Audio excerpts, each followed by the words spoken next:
And in this next fight, I'm leaning towards Gamrot here. Hooker coming back after a pretty long layoff and took a lot of damage in that last fight that he had.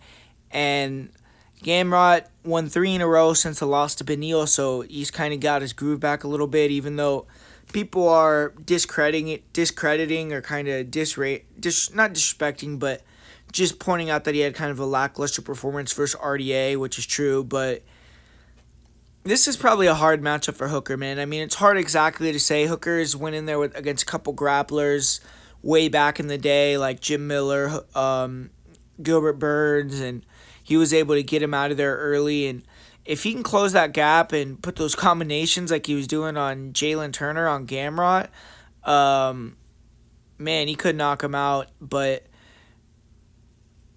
he hasn't fought very many wrestlers, and obviously he's going to be looking to time that knee, and he's going to be trying to overwhelm Gamrot, maybe look for that guillotine that he likes to, but I just don't think that he's going to be able to stop the takedowns. When I've seen him have to defend takedowns, he's gotten taken down so easily. Even Turner took him down in his last fight with relative ease, and Gamrot, he's going to be shooting a ton of takedowns. He's going to be shooting a lot of single legs, which is going to be a little bit harder to time knees.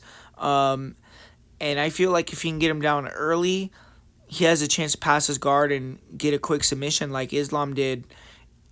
But even if Gamrot has to grind his way to decision like he usually does with a ton of takedown attempts and takedowns and maybe not the greatest control, I think he's going to do that too. I just think that Hooker is going to struggle to get his game going. He's going to be overwhelmed with defending takedowns, not really get his offense off, and end up either getting dominated and submitted early or just drowned for the duration of 3 rounds. So for me, Mateusz Gamrot is going to keep the train rolling and get this job done.